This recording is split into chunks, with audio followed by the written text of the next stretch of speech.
Hey guys, it is Mike with Become the Night. Welcome back to another Song Suggestion Friday. I apologize if I'm not my usual perky, snobby self.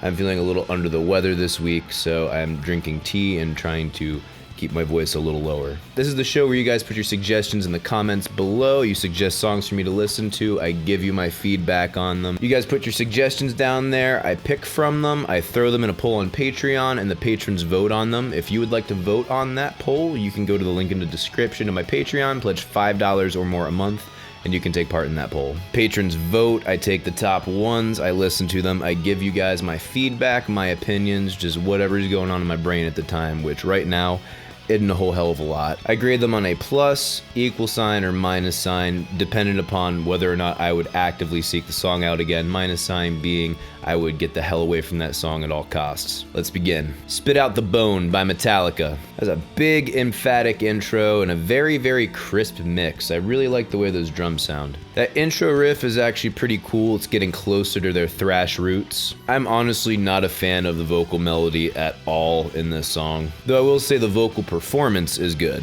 There's a part where most of the other instruments drop out and you just hear this fuzzy, ugly bass, and it kind of took me back to the Cliff Burton days. Now, the actual drum parts themselves are a little dull, to be honest. There's just not a whole lot of variety going on. It's like, yeah, yet again, Lars Ulrich plays Metallica songs. I don't know, man. I kept waiting for the awesome moment in this song to come, and it just never came. The day that never came, there was like an interesting breakdown for all of like 15 seconds at 5:25, and that was it. This sounded more like a Metallica jam than a Metallica song.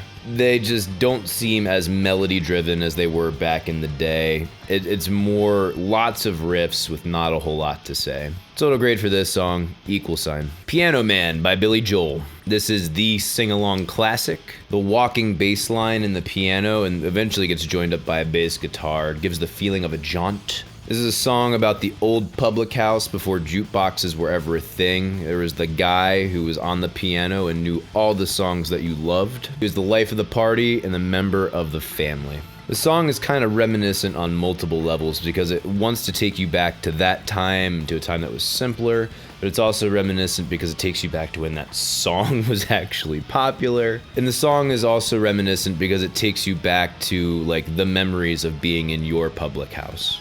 The chords themselves are not very complicated at all. They're very basic, straight ahead Western theory, but the instrumentation and arrangement is really what's truly masterful about this. It's an extremely interesting song to listen to if you put down the fact that it's frickin' Piano Man and you've heard it a million times and actually listened to it.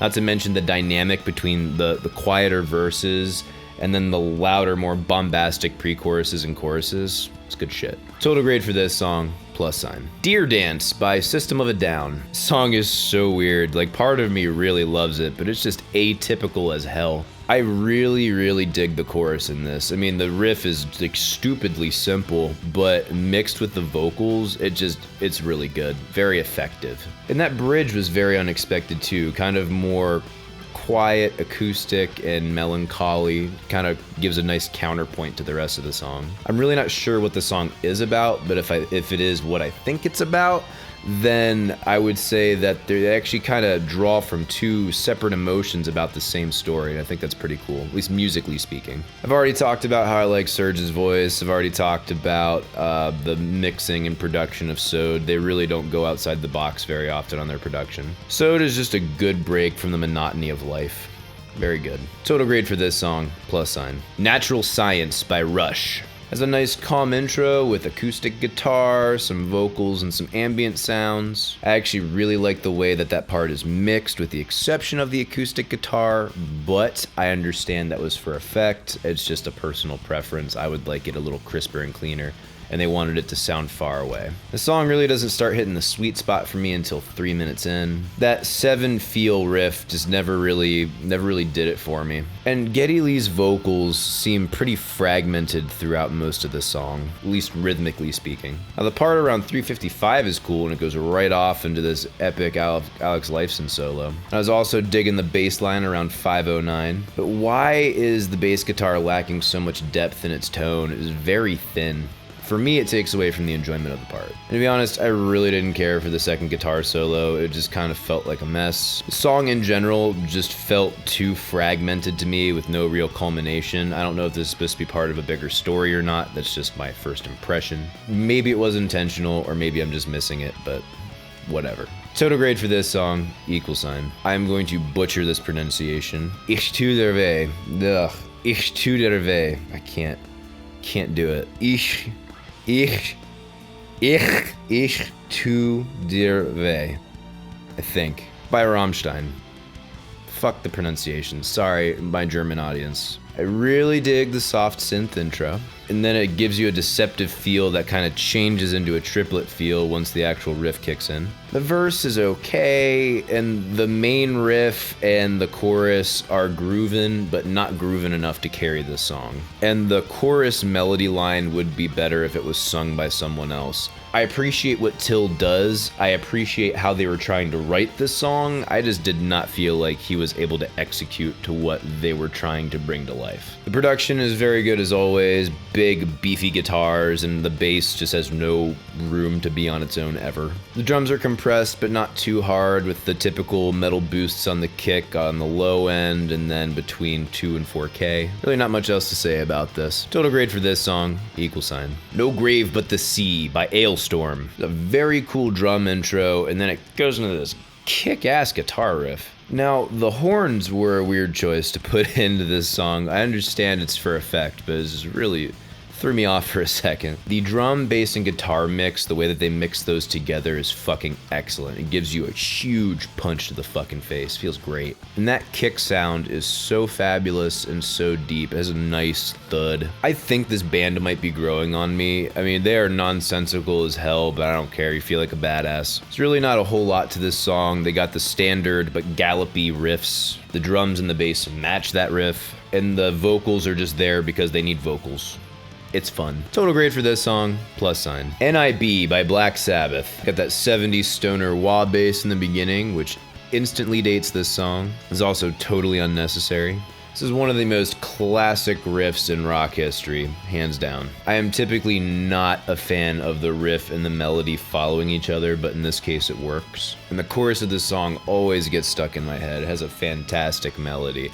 I am not a huge fan of Ozzy's vocals. Like, I don't hate them, but I've never really been a big proponent of them. But I will say, after a while, you start to want it. There's also a very interesting choice to add tambourine to the chorus. Wonder why they thought of that. In this song, the bass is very important. It's a crucial component to the song, and I wish a lot of other metal guys would have brought that with them out of Black Sabbath. The production for Black Sabbath was never very good, but it was always good enough to get their point across. And the outro lead guitar with that build up to the big explosion at the end, great way to cap off the song. Total grade for this song, +. Give In To Me by Michael Jackson. I don't remember a Michael Jackson song being as dark as this one. The verses are kinda but it's not that they're really bad themselves, it's just that in comparison to that chorus, I just don't think they quite live up to it. I really like the feel of the vocals in the chorus. And that's a thing too, you can tell this was a time before auto-tune, because if you know how to listen appropriately, some of the vocal lines are not quite perfect and a little bit sharp, I would actually say. And another reason why I love the shit out of this song is because it does the 1, 6, 7 the way that I love it, hearts for days. And then it goes off to a guitar solo. That's tasty. Hell yeah. Michael Jackson plus guitar solos equals the best time. And then there's, like, I think it's the third or fourth time they go to the chorus. It's about 2 minutes and 50 seconds in. It culminates very nicely. Oh, quick side note going back to the verses, I think one of the reasons why they're lacking is because there's not as much detail in the arrangement at the verses. It's just kind of bland. And then there's a second guitar solo in a Michael Jackson song, and it fucking shreds. So while listening to this, I had to look it up. Turns out it was Slash who collaborated with him on this one. Kick ass. Then they decide to exit the song by repeating the chorus over and over again with a badass melody on the guitar riding underneath it. Is like, this is exactly what I wanted, thank you. If I had 2 criticisms, they could have used a little bit more variety on the drums, and the mix is not the most pristine mix I've heard from a Michael Jackson tune.